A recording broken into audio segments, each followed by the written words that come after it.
I'm going to put that image back on screen of this rusting hole of the Sierra Madre.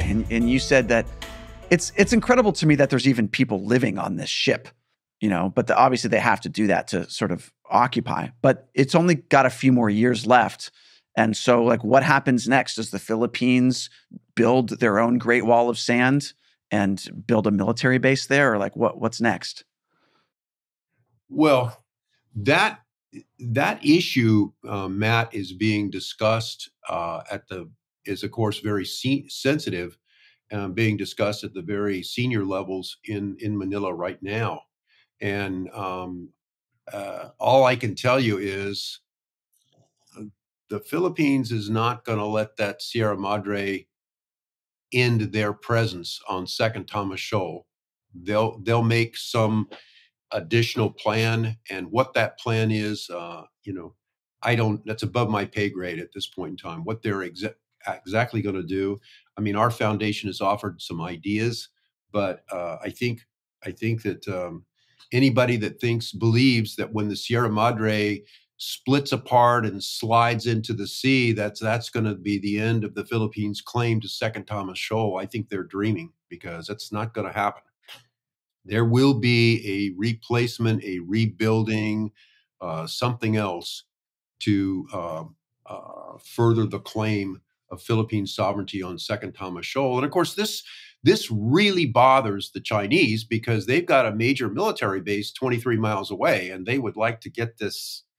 The last thing they want is for Second Thomas Shoal to develop into a significant military base for the Philippines.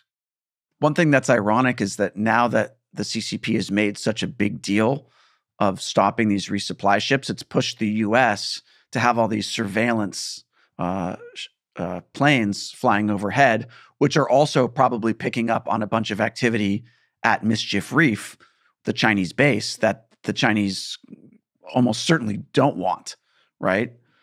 Right, and Matt, it's kind of like this.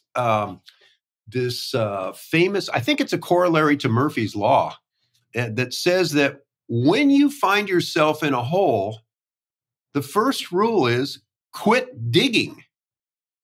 And this is what the Chinese don't see is happening, because I think if you take a step back and you look at the big picture, because the Philippines has been so tough and continuing to stand their ground, if you will, what's happening is it's influencing the United States. And the United States is saying, now, wait a second, we got this modest little ally of ours. We better step up. I think the technical term is grow a little set. And so you see the same thing happening with the Japanese. And Prime Minister Kishida was in Manila just a 3 weeks ago, and he's one of the, I think, 5 foreign leaders that have ever been invited to speak before their joint session of their Congress. And Japan has announced that it's going to provide another 12 very large Coast Guard vessels for the Philippine Coast Guard. And there's an announcement coming out of Japan and Philippines that they're forming a bilateral defense agreement. And I think we're going to see a kind of a Japanese-Philippine version of the EDCA alignment, so that we'll see more Japanese forces training with the Filipinos and Filipinos training in Japan.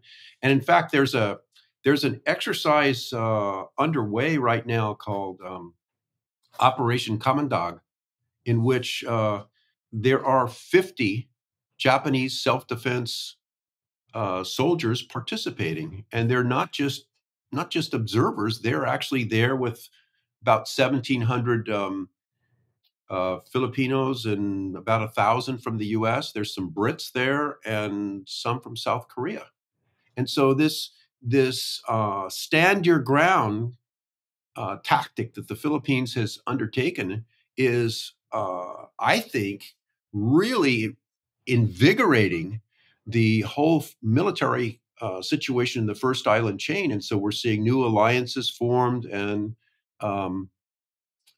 it's all very important, not only from a Chinese movement in the South China Sea, but also in terms of the defense of Taiwan. In light of these incidents and of course the new Marcos administration, the U.S. is now been invited essentially to step up its military presence in the Philippines, including military bases.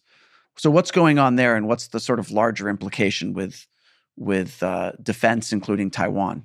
Well, originally, we had these. The United States had these EDCA sites, and they had five sites throughout the Philippines that they could store supplies and use for U.S. military operations with the permission of the Philippines. And then just recently, here in April, they added another four sites, and interestingly, a couple of them were up in Cagayan and Isabela provinces in the northern part of Luzon. And that becomes very important in terms of the United States having supplies and forces pre-positioned for a defense of southern Taiwan. And if you recall, during the Balikatan exercises this past April and May, there was an amphibious training of an amphibious landing on one of the islands in the Batanes group north of Luzon. And so you had U.S. Marines, Philippine Marines, and they did an amphibious landing of the HIMARS piece of equipment. And so just as a reminder for all the viewers here, there is a Philippine island, Mavulas, out on the edge of the Bashi Channel, which is only 88 miles from Taiwan. So that this whole movement of new EDCA sites and the Balikatan trainings that have been taking place are really setting up and sending China a message that, hey, those southern landing beaches of Taiwan may not be as open as you think they are. In order for China to really either blockade Taiwan or to do any type of landings in the southern part of the island, China has to control the Bashi Channel, which is a deep, rough water channel that runs between Taiwan and the very northern islands of the Philippines. And so the command and control of that whole northern Luzon, those islands all the way to Taiwan, is really critical. And the United States and the Philippines are starting to really move into this area, which is a good thing.